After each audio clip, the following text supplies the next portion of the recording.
pujian ini katakan dari awal meskipun. Haleluya, haleluya Yesus, haleluya.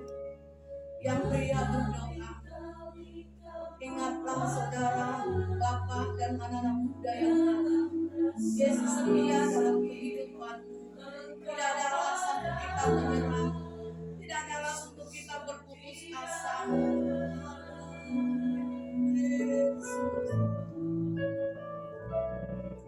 Berkali-kali Kau menolong, berkali-kali Kau kuatkan dalam lembah gelap. Engkau ada, Yesus setia. Yang beriangkat pujian ini yang wanita berdoa, kaum ibu berdoa, anak-anak muda berdoa. Yang beriangkat pujian ini Kau menolong, wanita-wanita, ibu rumah tangga, berkali-kali Kau kuatkan. Berkali-kali Dia tidak pernah meninggalkan kita dalam keadaan Engkau ada, Yesus setia. Wanita GAP, kaum ibu rumah tangga di GAP Tuhan, untuk kami terus menyadari bahwa Kau menolong, berkali-kali Kau kuatkan dalam lembah gelap. Engkau ada, Yesus setia. Sekali lagi sama-sama berkali-kali. Waktu selanjutnya kami serahkan kepada Tuhan. Berkali-kali Kau menolong,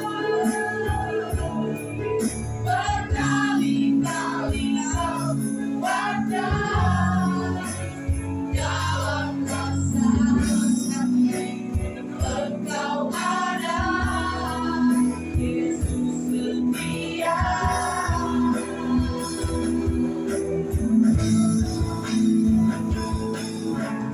Berkali-kali Kau menolong, berkali-kali Kau kuatkan dalam tempat gelap. Engkau ada, Yesus setia.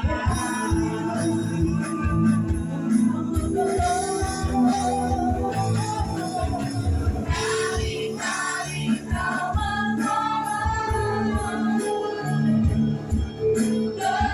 berkali-kali Kau kuatkan dalam rasa sakit.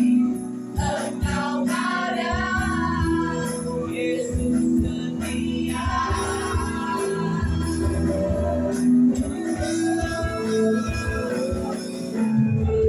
Berkali-kali Kau menolong,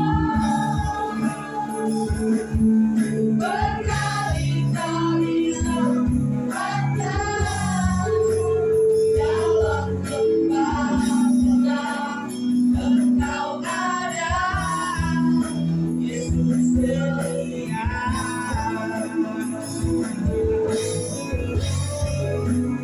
Dalam lembah gelap, Engkau ada, Yesus setia.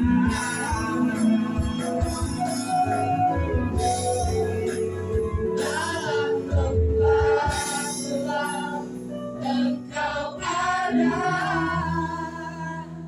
Yesus setia.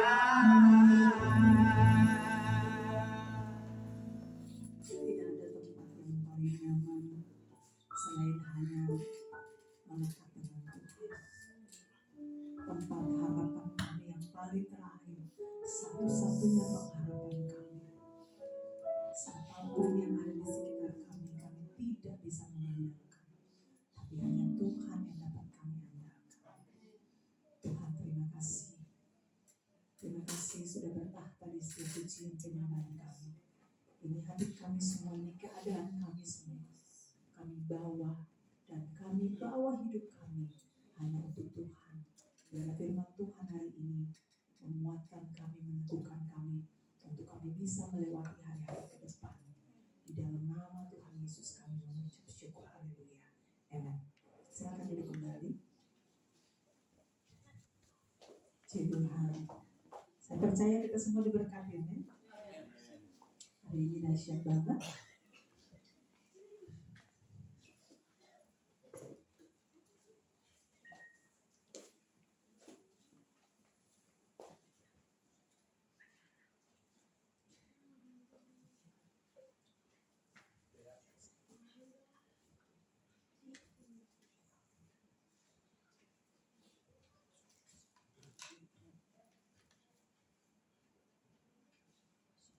Yang di luar masuk ya.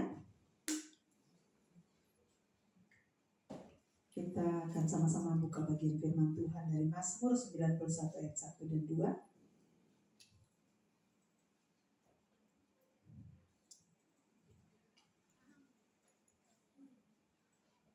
Orang yang duduk dalam lindungan yang maha tinggi dan bermalam dalam naungan yang maha kuasa, next, akan berkata kepada Tuhan, tempat perlindunganku dan kubu pertahananku, Allahku yang kupercayai. Saudara, beberapa hari yang lalu saya dengan beberapa hamba Tuhan kami sempat sharing untuk sebuah video yang saya kirim di grup. Kalau saudara-saudara menontonnya, tentang di pertengahan tahun ini akan ada sebuah virus baru lagi. Mungkin ada yang nonton, angkat tangan. Jadi saudara-saudara dan saya, kita memang di tahun ini harus mewaspadai kembali. Jauh-jauh hari saya udah bilang siapin masker lagi. Jauh-jauh hari saya udah bilang banyak-banyak berdoa untuk Tuhan. Jauh-jauh hari saya sudah bilang bahwa kita semua butuh saling mengasihi, lebih melekat satu dengan yang lain. Supaya jika ada yang sakit, yang sehatlah yang mendoakan. Tapi saya percaya di sini tidak akan ada yang sakit ketika hal itu terjadi. Dan saudara, ketika kami ngobrol tentang hal ini, ternyata setiap beliau yang berbicara di video itu juga beliau adalah seorang hamba Tuhan. Dan ada beberapa masukan dari orang-orang TNI juga kepada kami, bahwa sampaikan kepada jemaat-jemaat untuk selalu waspada. Dan pulang sampai di rumah saya, di dalam perjalanan pun saya sempat menangis ya saudara, karena saya ingat corona beberapa tahun yang lalu, dan itu seakan-akan sangat menyedihkan. Bahkan ada beberapa di antara kita yang kena, dan mungkin juga saya sama suami dan anak kena, tapi karena daya tahan tubuh kami kuat. Dan saya percaya bukan karena 4 sehat 5 sempurna sih, tapi karena Tuhan yang sayang sama kami, dan kami aman dalam lindungan Tuhan. Nah saudara, kenapa saya menyampaikan bagian firman Tuhan ini? Ini bagian firman Tuhan untuk menjadi dasar saudara saya. Tadi pujian terakhir tadi, berkali-kali kau menolongku, itu menjadi sebuah peneguhan buat saya. Bahwa ya tidak ada yang bisa menolong saudara dan saya. Kalau mungkin suami menolong kita terbatas, ponakan, saudara, anak menolong kita terbatas. Tapi yang memuaskan jiwa kita itu hanya Tuhan saja. Kita itu kalau ada di dalam lindungan Tuhan, kemahakuasaan Tuhan, manusia siapapun tidak bisa membantah. Bahkan orang melihat saudara dan saya dalam lindungan Tuhan pun mereka akan bilang gini, kok bisa? Nah, kita buka tadi di ayat, saya ulangi lagi di ayat yang pertama. Orang yang duduk pertama ya, orang yang duduk dalam lindungan yang maha tinggi. Saudara tahu maha tinggi itu siapa? Allah kita. Orang yang duduk dalam lindungan maha tinggi dan bermalam. Saudara, mana Joshua? Joshua kalau bermalam di tempat saya, atau Granny kalau bermalam di tempat saya, berarti mereka sudah kenal saya. Amin. Mereka kalau bermalam di tempat saya, berarti mereka sudah kenal. Ani baru 1 kali bermalam di tempat saya. Saya yang mengundang, karena kita mau doa. Dan saudara, berarti itu pertanda bahwa saya mengenal dia dan dia mengenal saya. Joshua bermalam di tempat saya, ada juga enggak? Berarti itu pertanda bahwa mereka mengenal saya dan saya mengenal dia. Granny bermalam di tempat saya, Saya sudah mengenal dia dan dia mengenal saya, dan saya menganggap dia bagian dari keluarga saya, anak saya. Kecuali Joseph dan Yafet, karena belum bermalam. Nah, jadi saudara, orang yang duduk dalam lindungan yang maha tinggi itu adalah Tuhan. Dan bermalam dalam naungan, berbicara tentang duduk dan bermalam, saudara, berarti itu terus menerus. Betul? Kalau saudara pergi, tiba-tiba saudara gak kenal orang, gak mungkin saudara masuk ke rumah lalu saudara bilang, saya mau bermalam. Orang langsung bilang sama saudara, gak salah, siapa kamu? Saya gak kenal. Saya adalah Desi. Saya orang Ambon, saya tinggal di Serap, umur saya bla bla bla, saya lahir. Sorry, kami gak kenal. Orang tidak akan mengizinkan, pasti kalau yang mukanya sangat, kalau saya kan lembut ya. Kalau yang wajahnya sangar, saudara, masuk ke rumahnya saudara, pasti saudara gini, mikir dong. Saudara mikir, orang minta bermalam, saudara mikir, ini jangan-jangan dia punya niat yang jahat. Jangan-jangan dia mau maling. Jangan-jangan.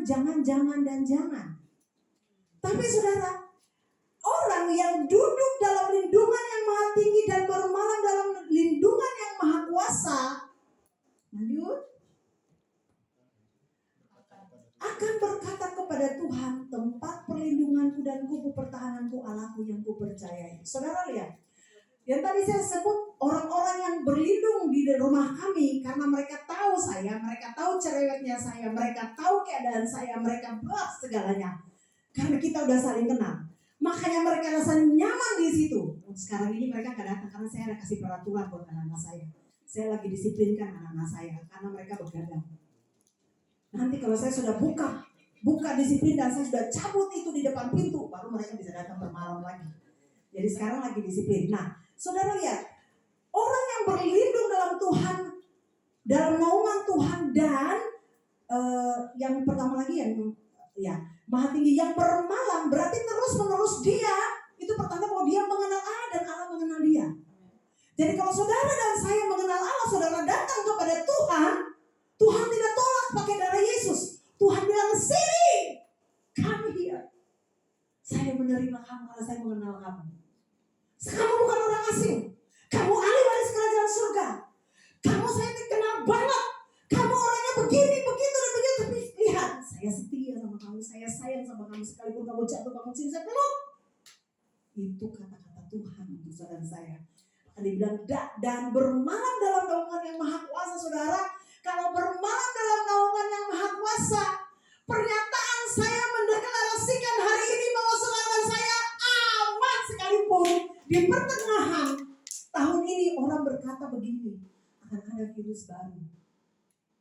Saya cuma bilang, jangan lupa pakai masker, jangan lupa beli jas hujan, karena virus itu sumbernya dari hujan dan itu diadakan, disediakan. Jangan lupa pakai masker, jangan lupa pakai jas hujan, jangan lupa pakai helm kalau jalan, biar ke depan aja pakai helm.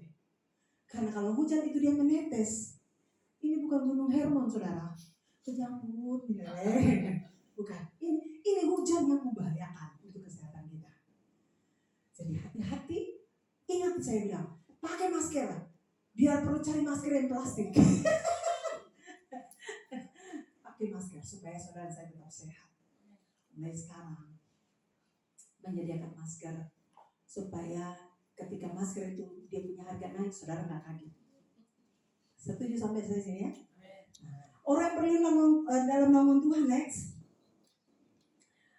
akan berkata kepada Tuhan. Jadi kalau Tuhan sudah mengenal saudara dan saya, kita mau pagi siang malam datang sama Tuhan, berlindung Tuhan.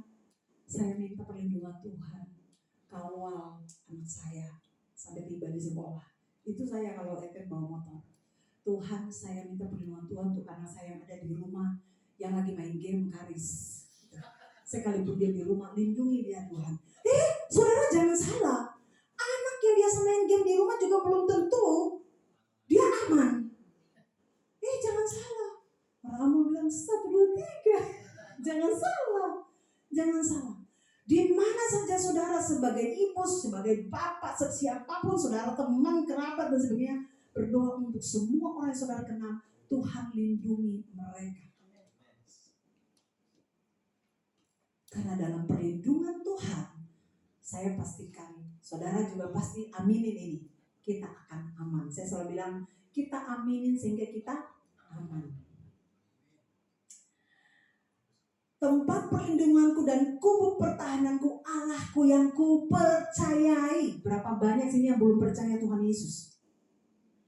Semua sudah kenal Tuhan Yesus. Berarti firman Tuhan hari ini hanya meneguhkan saudara dan saya. Berarti bahwa saudara dan saya di tahun ini akan aman dalam perlindungan Tuhan. Yang paling penting adalah orang-orang yang aman melekat dengan si menara kekuatan itu, yang memberi perlindungan itu, yang menolong saudara pagi, siang, malam. Tuhan itu firman Tuhan bilang dia tidak pernah terlelap dan tertidur. Otomatis Tuhan itu punya kuasa dan dia tidak pernah ngantuk seperti saya. Kalau di mobil ngantuk, jadi saya tidak bisa melihat saudara-saudara dari kejauhan. Tapi Tuhan itu melihat saudara dan saya sampai kapanpun, detik-detik saudara melakukan kesalahan pun dia lihat dari jauh. Tapi saya tidak mengupas bagian itu. Saya hanya memastikan bahwa kalau saudara percaya sama Tuhan yang adalah perlindungan, maka kita akan aman. Ayat yang ketiga. Jadi tema kita saudara, dalam lindungan Allah. Allah sebagai tempat perlindungan. Perlindungan Allah itu bersifat kokoh. Saudara tahu kokoh? Kokoh itu sebuah menara. Kalau misalkan, kalau menara, saya pastikan kalau gempa bumi pun ya, dia akan goyang. Kalau dia punya besi nggak kuat pun akan roboh. Tapi Tuhan Yesus kita sampai kapanpun dia nggak akan roboh karena dia punya kekuatan yang dahsyat. Melebihi menara-menara. Menara apa yang di Paris? Eiffel itu kalau sudah gempa bumi 7 kali berapa? 7 skala juga tetap roboh. Allah kita sebesar apapun gempa di dunia ini dia gak pernah roboh karena dia kokoh. Buktinya apa saudara? Ketika pencobaan di padang gurun, iblis mencobai dia 3 kali. Dia gak roboh, dia gak kalah, dia menang. Tadi di mobil saudara ada cerita. Jadi saya dengan suami dan Ani tadi saya pelayanan di pusat. Dalam perjalanan, suami saya kan puasa saudara. Lalu waktu kami mau belok kiri, tiba-tiba ada mobil dari sana juga belok ke kiri. Jadi mungkin karena dia mobil baru, mungkin dia takut ditabrak. Dan suami saya juga secara spontan langsung mau belok kiri saudara. Ceritanya mobil, tapi dia enggak, dia biasa aja. Ceritanya saudara waktu mobil yang hitam ini belok kanan dan saling kaget, mobil kanan kasih turun kaca, langsung dia teriak apa? Apa aneh? Bukan, mobil hitam. Dia ini otomatis orang nggak tahu Tuhan. Dia teriak apa tadi? Apa? Enggak, bukan. Dia teriak apa? Gitu. Suami saya ada puasa saudara. Saya langsung dia bukain, langsung dia teriak begini, apa? Saya bilang dalam hati 1-0.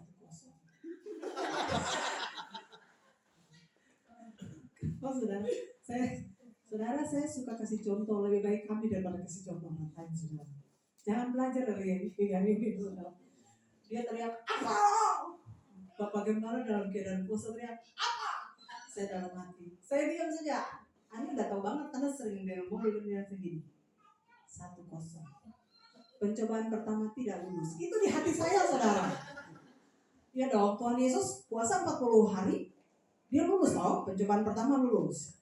Sekarang saudara saya pikir, dalam hati saya itu terbungkus suami saya dengan darah domba Allah. Karena setiap puasa pasti dia apa? Gitu. Karena setiap hari minggu memang dia puasa untuk pelayanan kita. Dan saudara, dalam perjalanan kedua saudara, bukan apa lagi saudara. Maaf ya Pak, izin. Dalam perjalanan kedua, suami saya itu mentransfer uang ke rekening saya. Terus saya gini, ngapain transfer Pak? Kan Bapak langsung bisa transfer ke tempat Bapak, tinggal gesek aja, jadi bisa isi bensin. Saya giniin lagi, Pak, sudah lapar, saya kehilangan damai sejahtera. pencobaan kedua. Terus saya langsung spontan, Pak, sudah 2-0 loh, awas pencobaan ketiga Papa nggak lulus lagi. Lalu saudara, singkat cerita, ini pelajaran bahwa itulah kita manusia. Sekuat-kuatnya kita dalam keadaan kita menguduskan diri. Puasa itu menguduskan diri, saudara, jangan salah. Saudara puasa bukan saudara mengingini sesuatu dari Tuhan, tapi sementara menguduskan diri saudara, mengolah diri saudara, pikiran saudara untuk lebih baik di hadapan Tuhan. Puasa itu bukan saudara menuntut Tuhan, beta puasa. Kalau kita puasa jangan terus kita terus ya. Gitu, orang bilang gitu kan. Kalau saya sudah puasa, bahasa gaul aja. Kalau gue udah puasa, jangan lu atur gue udah puasa tahan lapar. Padahal sebenarnya fisik kita bukan fisiknya Tuhan. Gue udah puasa, gue tahan lapar. Buat siapa? Buat lo Tuhan. Lo. Bukan. Puasa itu adalah tentang kita, diri kita, daging kita, pikiran kita, jiwa kita, roh kita. Supaya apa saudara? Puasa itu membuat kita makin kudus di hadapan Tuhan. Bukan yang tadi 1020.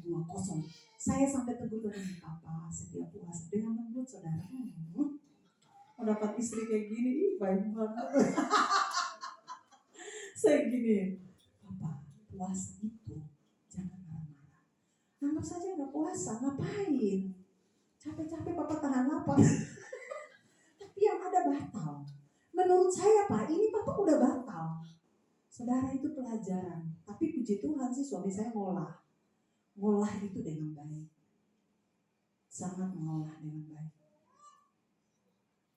Dan setiap, nah ini bagian titik-titik kelemahan. Setiap saudara puasa, setan itu tahu titik kelemahan kita. Maka dia akan menyerang di bagian itu. Kalau titik kelemahan saudara di pikiran, maka perbaharilah pikiran. Titik kelemahan saudara di perut, maka jangan puasa. Jangan berani puasa kalau titik kelemahan di perut. Karena kalau lapar saudara marah. Matius, Markus, Lukas, Yohanes. Gawat. Kalau belum mampu puasa. Tapi kalau saudara punya niat puasa untuk memperbaiki diri, lakukan. Karena itu niat yang baik untuk memperbaiki diri.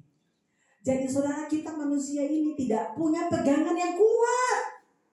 Kita ini bukan menara yang kuat, bukan orang hebat. Maka kita butuh Tuhan sebagai menara kita yang kuat. Karena dia memang menang di atas segalanya. Kita ini baru puasa 1 hari. Jangankan puasa saudara.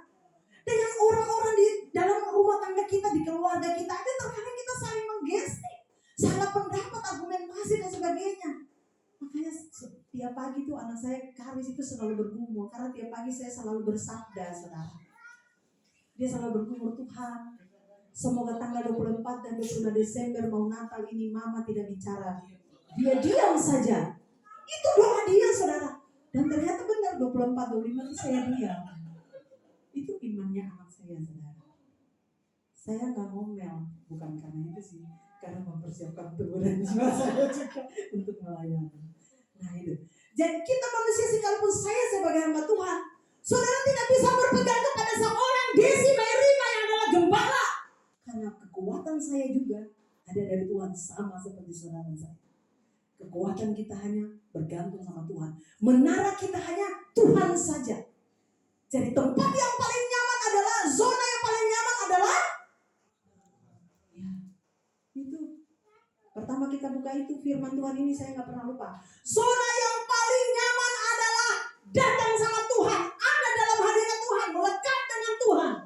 Itu zona yang paling nyaman. Sekalipun pahit-pahit hidup ini, sekalipun putus cinta bapak zona yang paling nyaman hanya Tuhan.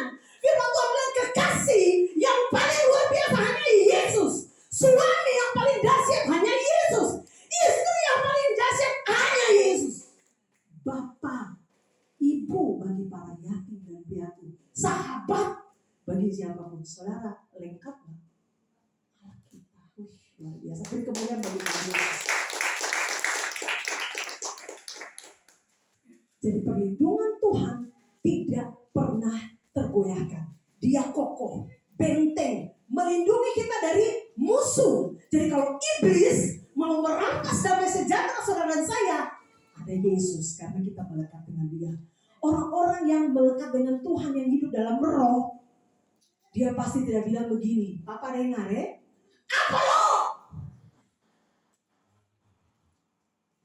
Saya cuma bicara, kalau saya di tempat suami saya pun saya mungkin akan lakukan hal yang sama. Karena bawa kendaraan kan. Bung Agus kalau bawa kendaraan lebih parah. Coba saudara, sabar. Kalau bawa kendaraan Lebih parah. kebun binatang, saudara lihat, tidak ada yang sempurna di antara kita kan? Kayak saya bilang, perlindungan kita yang kokoh hanya Tuhan Yesus saja. Gak ada kita yang hebat di ruangan ini, tapi kalau kita hidup dalam roh,